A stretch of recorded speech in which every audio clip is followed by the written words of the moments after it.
Das war heute die größte Party, die Washington jemals erlebt hat. Rund 2 Millionen Menschen begrüßten den Mann, unter dem sich vieles ändern soll. Jetzt also ist Barack Obama Präsident. Und jetzt wird es ernst. Unter seinem Vorgänger hat Amerika Gefangene gefoltert, auch wenn das für George Bush bis zuletzt nur harsche Verhörmethoden waren. Obama hat die Maßnahmen wie das berüchtigte Waterboarding klipp und klar Folter genannt, aber sagt gleichzeitig, er suche nicht die große Abrechnung mit der Regierung seines Vorgängers. Der UN-Sonderberichterstatter für Folter allerdings sagt uns, Obama sei rechtlich verpflichtet, gegen Bush und Co. strafrechtlich vorzugehen. Jörg Brase und Thomas Reichert berichten. Selten haben auf einem neuen US-Präsidenten so große Hoffnungen geruht wie auf Barack Obama.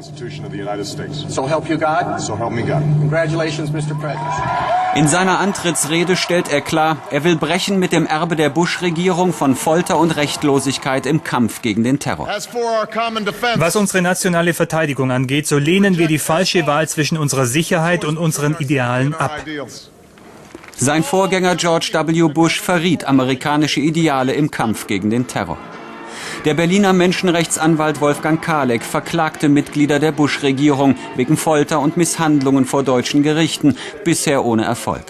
Dass Obama Folter als Verbrechen klar ablehnt, sei ein guter Anfang, meint er. Was jetzt noch folgen muss, ist eine Aufklärung all der Schandtaten, die in den letzten 8 Jahren im Namen der Terrorismusbekämpfung erfolgt sind.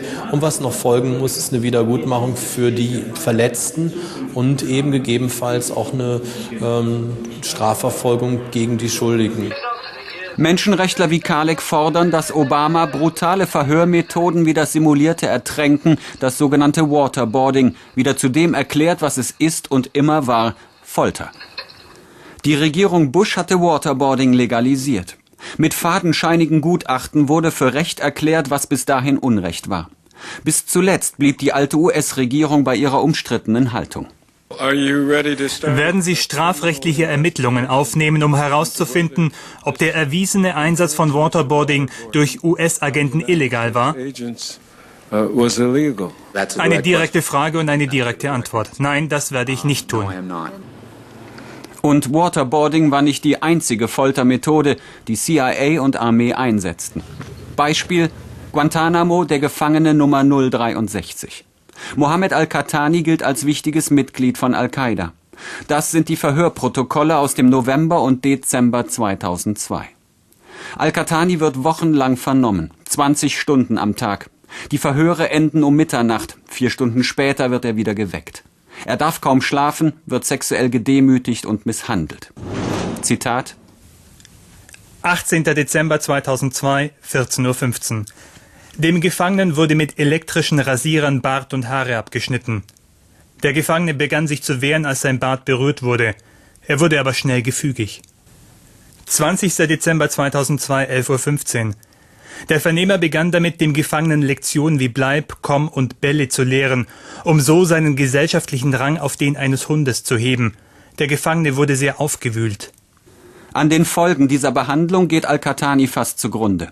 Das sei eindeutig Folter, sagen Menschenrechtler. Und auch die oberste Juristin der amerikanischen Militärtribunale, Susan Crawford, kommt jetzt zu diesem Ergebnis.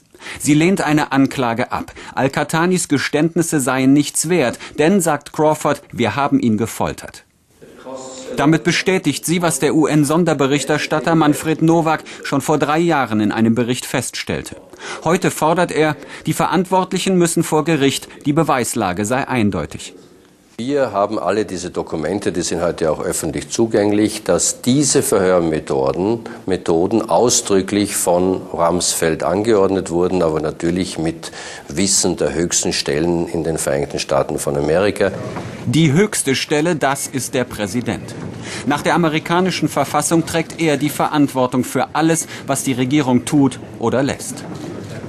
Eigentlich bedeutet das, dass jede Handlung, die diese Exekutive vornimmt und die der Präsident billigt und gegen die er nicht einschreitet, ihm auch zuzurechnen ist.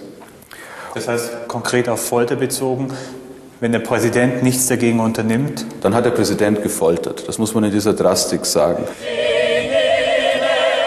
Obama müsste Bush dafür zur Rechenschaft ziehen. Dazu verpflichtet ihn die UN-Folterkonvention. Die USA haben sie unterschrieben und als bindend anerkannt. Dann haben die Staaten die Verpflichtung, alles zu tun, dass Personen, denen vorgeworfen wird, dass sie gefoltert haben, dass die auch letztlich vor ein Gericht kommen und strafrechtlich belangt werden. George Bush auf der Anklagebank. Noch nie in der amerikanischen Geschichte hat sich ein US-Präsident vor Gericht verantworten müssen. Selbst Richard Nixon nicht. Wegen des Watergate-Skandals musste er 1974 zurücktreten. Einige seiner Mitarbeiter wurden verurteilt, Nixon selbst aber von seinem Nachfolger Gerald Ford begnadigt, noch bevor eine Anklage erhoben wurde.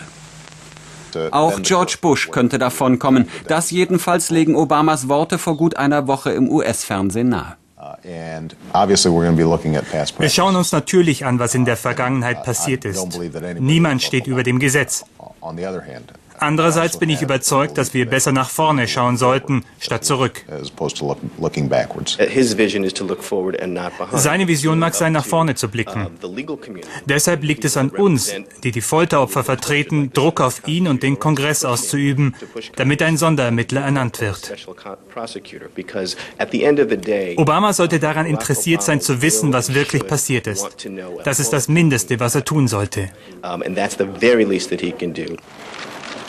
Obama wird Guantanamo schließen. Und es wird wohl Untersuchungen wegen der Verhörmethoden geben. Aber ob es je zu Anklagen kommt, ist mehr als unsicher. Und wenn, glauben Experten, werden nur die Schergen vor Gericht stehen, nicht aber die Mächtigen. Diejenigen, die politisch dafür verantwortlich sind, also die wichtigen Figuren der Administration, Cheney, der ja das Waterboarding noch in den letzten Tagen verteidigt hat, oder der Präsident selber, dass die nicht belangt werden. Das wird wahrscheinlich der Fall sein. Das ist letztlich natürlich auch eine politische Frage, ob man diese Personen wirklich zur Verantwortung ziehen wird. Aber rechtlich gesehen liegt hier eine klare Verpflichtung der Vereinigten Staaten von Amerika vor. Mit dieser rechtlichen Verpflichtung wird Obama umgehen müssen. Er wird ab heute sein Wahlversprechen einlösen wollen und das ist der Wechsel, der politische Neuanfang. Dazu gehört auch die Entscheidung, ob er seinen Vorgänger zur Rechenschaft ziehen will oder nicht.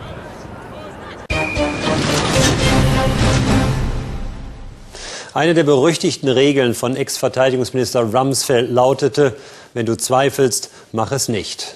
Und dennoch ließen sie foltern. Aber wahrscheinlich haben sie nicht mal